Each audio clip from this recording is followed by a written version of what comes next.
नमस्कार, आपका स्वागत है हमारी खास पेशकश में, जहां पर हम बात करेंगे सोने चांदी की। और अगर दिवाली से पहले सोने चांदी की कीमतों में गिरावट देखी जा रही है तो उसका मतलब ये है कि रिटेल में खरीदारी यहां पर बढ़ने के आसार हो जाते हैं।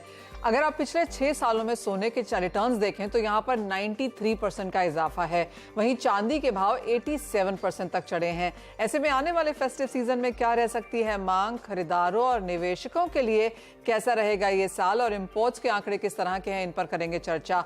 इन पर बात करने के लिए हमारे साथ जुड़े हैं खास मेहमान, कामा ज्वेलरी के MD Colin Shah, silver emporium के एमडी राहुल मेहता, अम्रपाली गुजरात के सीईओ चिराग ठक्कर और सही बंधु के को founder and COO Rajesh Sheth.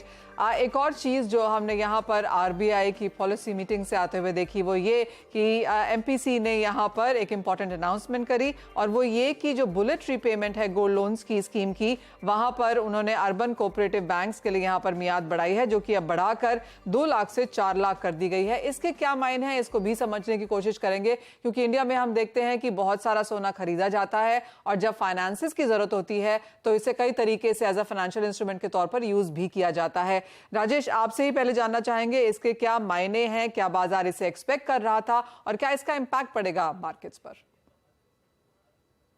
Good afternoon, नमस्कार। हमारा ये मानना है कि ये प्रोग्रेसिव मूव है कंज्यूमर्स के लिए।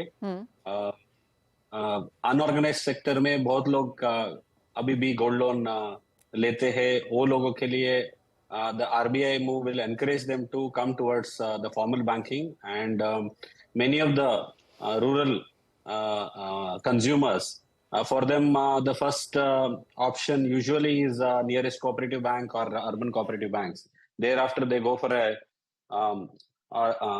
NBFC gold loans, and then they come to banking. So overall it's a positive move considering consumers' interest in mind. Rajesh, अगर आपको नंबर्स के लिए यहाँ पर पुश कर सकें तो एज ऑफ नाउ भी कितना गोल्ड लोन्स अनऑर्गेनाइज्ड मार्केट में जाता होगा? अभी भी 60% मार्केट अनऑर्गेनाइज्ड है and only 40% is organised, and within organised also 30% is still with NBFC and banks carry balance. So there is a substantial portion of the market still unaddressed through formal banking. So this move by RBI will definitely encourage people to come towards formal banking. Rajesh, एक और सवाल, अगर हम पूरा यहाँ पर market समझने की कोशिश करें, क्योंकि जो ऑर्गेनाइज है फॉर्मल बैंकिंग के तरीके से है, एनबीएफसीज में है, वो नंबर्स तो फिर भी यहाँ पर मिल जाते हैं, लेकिन कोई सेंस जो आपने बैक ऑफ द एनवेलप यहाँ पर कैलकुलेशंस किए हों कि ओवरऑल इंडिया का गोल्ड लोन मार्केट कितना है? Overall gold loan market, multiple studies hai, and then there are a lot of published reports. So the data shows the organized total market is about 14 lakh crore, the gold loan market, out of which about 60% is unorganized. That's what the numbers indicate. It's a large market. The gold loan market is very large. Clearly, जैसे आप कह रहे हैं 14 लाख करोड़ की ये total market है और सिर्फ 60% यहाँ पर ऑर्गेनाइज्ड हैं। कोलिन, आपका भी एक व्यू इस पर लेना चाहेंगे? जो सरकार की तरफ से आज हमने मूव आता हुआ देखा है, उसे आप कैसे देखते हैं? नहीं, मैं तो पॉजिटिव देख रहा हूँ। इतना कुछ इम्पैक्ट नहीं आना चाहिए, एंड फेस्टिव सीजन भी आ रहा है, गोल्ड के रेट में थोड़ा करेक्शन हुआ है, सो कंज्यूमर के लिए अच्छा है। I think positive. Absolutely. Rajesh, और क्या ये सिक्लिकल मार्केट है? क्या आप कहेंगे कि शादियों के सीजन में या एजुकेशन के हिसाब से या न्यू बिजनेसेस स्टार्ट करने के लिए हिसाब से यूजुअली ऐसा होता है कि गोल्ड लोन्स लिए जाते हैं? हमारा एक्सपीरियंस है through out the year the demand रहता है, especially small businessman, and depending on the need, so the requirement is through out the year. Yes, agricultural based gold loan वो cyclical होते हैं, they are linked to agricultural seasons, so we see usually based on current seasons, so they are linked to that. But otherwise generally, especially festive season, this month and next month, you will not see a large uptake in gold loan. People generally tend to use the gold during festive season, but then we have not seen as an aggregator the demand dipping. The growth will be slightly lower in these 2 months. Otherwise, generally throughout the year, there is a demand for gold loan. We have never seen any huge up and down. There is no cyclical trends for gold loan. Well absolutely, जहां तक माना जाता है जिस तरह की studies हैं कि एग्रीकल्चर के समय पे, शादियों के समय पे, बड़ी एजुकेशंस जो होती हैं यूनिवर्सिटीज की समय पे, नए बिजनेसेस स्टार्ट करने के समय, घर खरीदने के समय, काफ़ी ऐसे समय होते हैं जहां पर गोल्ड लोन्स लिए जाते हैं। और इंडिया ऑफ कोर्स गोल्ड खरीदता भी कई तरीकों से है, कई रीजंस के हिसाब से है, जिसका फ़ायदा हम गोल्ड लोन्स के तरीके से यहाँ पर आता हुआ देखते भी हैं। बहुत शुक्रिया राजेश हमारे साथ जुड़ने के लिए, और क्लियरली वो जो लेटेस्ट स्टेटमेंट आई है आज आरबीआई की तरफ से, उस पर बात भी करने के लिए। लेकिन समय खरीदारी का है, और जैसे बात की जा रही थी कि फेस्टिवल्स में हम गोल्ड लोन्स आता हुआ नहीं देखते, हम गोल्ड की खरीदारी बाजार में इस वक्त आता हुआ देखते हैं। कोलिन, आपसे जानना चाहेंगे किस तरह की बाइंग एक्सपेक्टेशंस फिलहाल यहाँ पर बाजार में बनती हुई नजर आई हैं? जो अच्छी खासी बड़ी करेक्शन सोने में आई है, क्या उसका फायदा यहाँ पर बायर्स उठा रहे हैं?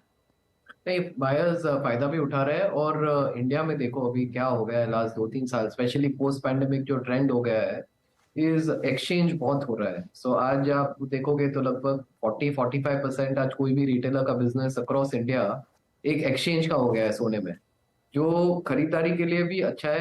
तो उसमें क्या, थोड़ा नया भी खरीदते हैं और पुराना ज्वेलरी अपना एक्सचेंज करते हैं। रेट के डिक्रीज और strong wedding season, strong stock market के कारण हमारी उम्मीद हो कि ये एक बम्पर दिवाली रहेगा। ऑलराइट, बम्पर दिवाली अगर आप कह रहे हैं तो आप कहाँ, कितना रिलेटिव इसको कंपेयर कर रहे हैं पिछले साल में जिस तरह की खरीदारी थी, क्या आप उससे बेहतर मानते हैं इस साल को? ये साल या 10-15% ऐसे एक्सपेक्टेशन है, लास्ट दिवाली से बेटर रहेगा। ओके, एंड कोलिन, क्या खरीद रहे हैं लोग या बुकिंग्स आती हुई आप यहाँ पर देख रहे हैं? जो इनिशियल ट्रेंड्स हैं, आप ये कैलकुलेशंस कहाँ से डिराइव कर रहे हैं? आज जो लगभग हिंदुस्तान में ट्रेंड हो गया है, बीसी टाउन्स में बहुत ज्यादा खरीदारी हो रही है। वहां पे जो इकोनॉमी का ग्रोथ हुआ है लास्ट 1-2 साल में, और इंडस्ट्रियलाइजेशन हुआ है, और जो इंफ्रास्ट्रक्चर का स्पेंडिंग गवर्नमेंट ने किया है, वो कारण से वहां पे बहुत स्पेंडिंग हो रही है और एकदम मिक्स्ड है। तो एक अच्छी चीज हम लोग क्या देख रहे हैं कि सब तरह का डिमांड ग्रोथ है। आज गोल्ड पुल की ज्वेलरी है, डायमंड ज्वेलरी है, लैब ग्रोन भी एक नया सेक्टर खड़ा हो रहा है। एवरीडे आज आप ऑनलाइन प्लेयर्स देखोगे तो वो लोग एवरीडे फैशन जो 20-25 हजार का रेंज का ज्वेलरी, वो भी अच्छा चल रहा है।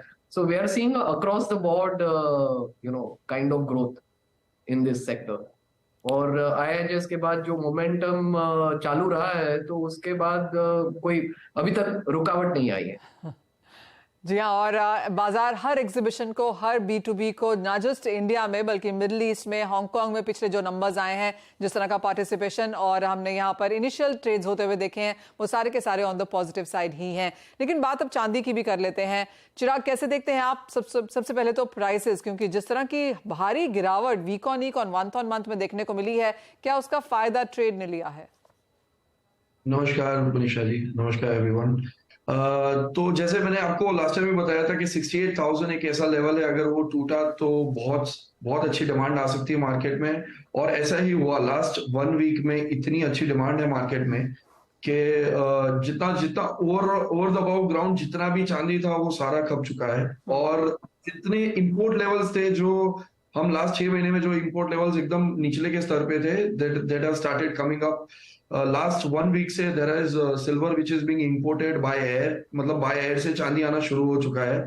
और काफी हद तक नेक्स्ट 10-15 दिन तक की सारी शिपमेंट्स, बुकिंग्स और इंपोर्ट्स आना शुरू हो चुके हैं। तो ये this is a clear sign कि ये लेवल्स पे बहुत अच्छी खरीदारी हो रही है।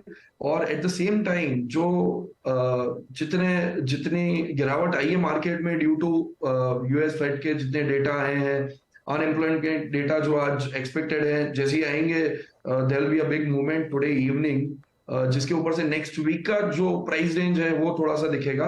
But this is a very right price to enter into the market. पर यहाँ से एक और चीज भी है मनीषा जी, कि यहाँ से प्राइसेस और थोड़े नीचे जा सकते हैं। It is not a bottom, ऐसा नहीं लगता है कि ये बॉटम बना चुकी है चांदी का जो भाव है, वो चांदी अभी तक बॉटम इसका बना नहीं, ऐसा बिल्कुल लग रहा है। बट एक छोटा सा जरूरत है कि एक छोटा सा रेंज का एक शॉर्ट कवरिंग मार्केट में आ सकता है।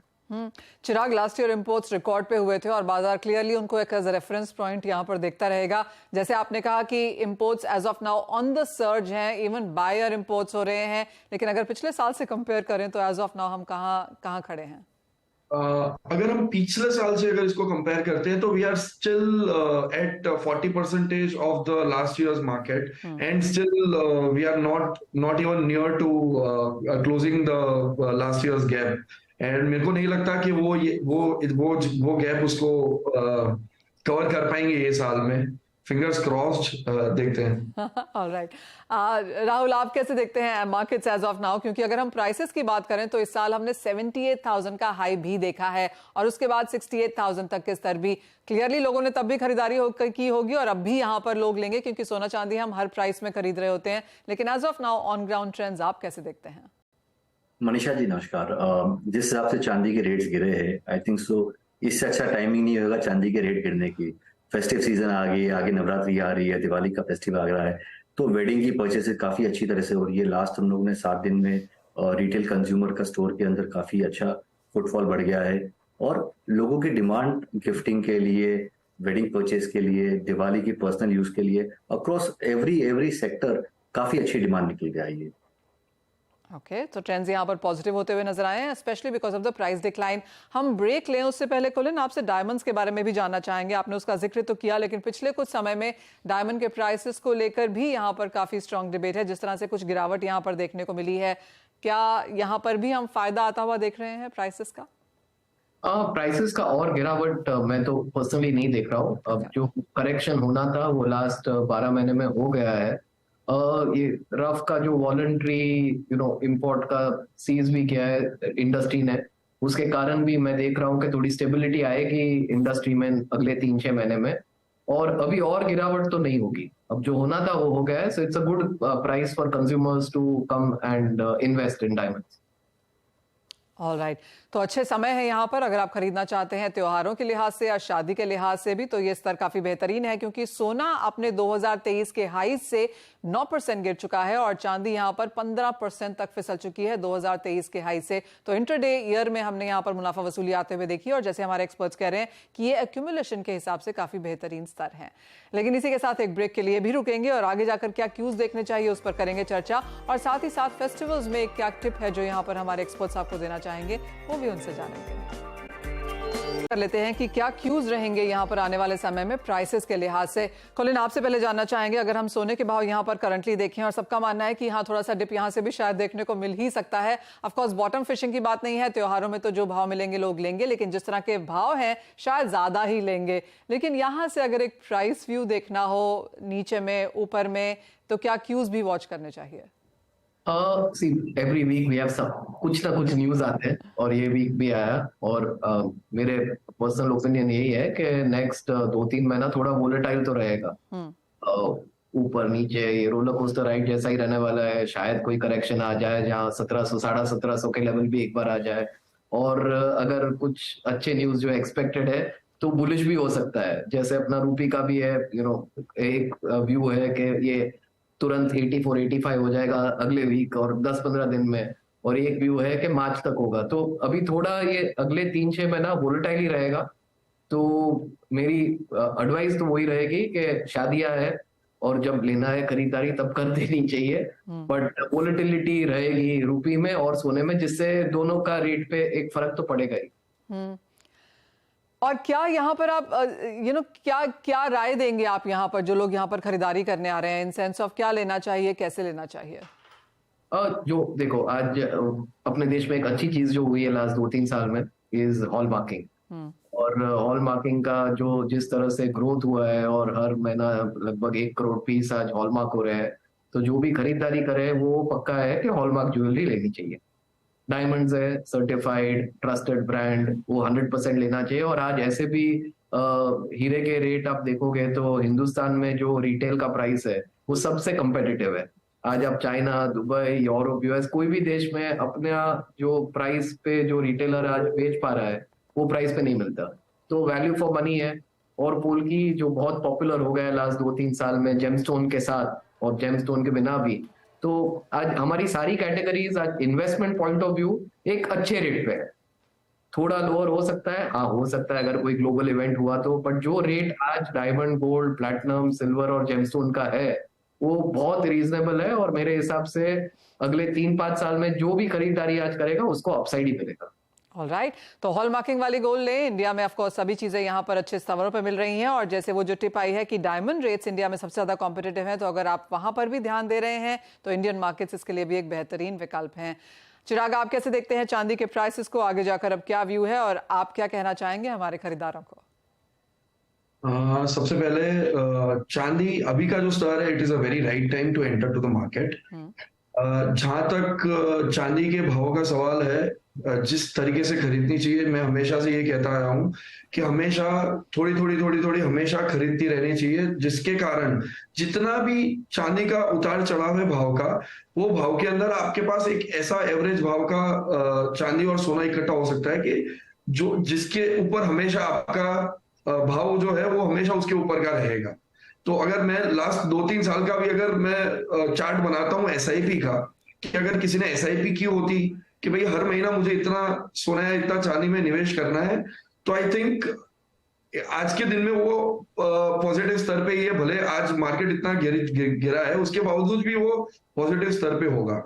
तो मेरा ये मानना है कि SIP is a very right option to invest in gold and silver. ये पहली बात। और दूसरी बात, नेक्स्ट 2-3 महीने तक मनीषा जी मुझे लगता है कि बहुत सारी मूवमेंट्स आएंगी जहां पे बहुत सारे उतार चढ़ाव सोने और चांदी के मार्केट में रहेंगे, क्योंकि जितने अनसर्टेन डेटाज जो ग्लोबल मार्केट्स में आ रहे हैं, करेंसी में जितनी मूवमेंट्स आ रही हैं, उस हिसाब से आई थिंक बहुत बड़ी मूवमेंट्स नेक्स्ट 2 महीने में देखी जा सकती है। ऑलराइट, तो यानी कि उतार चढ़ाव बहुत ज्यादा रहेंगे, और हम तो आपको कह ही रहे हैं कि इस साल में 15% की गिरावट चांदी में देखने को मिली है, लेकिन जैसे कहा गया एसआईपी के हिसाब से आप यहाँ पर चांदी लगातार खरीदते रहें। इसी के साथ इस कार्यक्रम में इतना ही समय है। बहुत शुक्रिया आप सबका साथ में जुड़ने के लिए। एक ब्रेक के लिए रुकेंगे। बहुत शुक्रिया। CNBC आवाज पे बने रहें।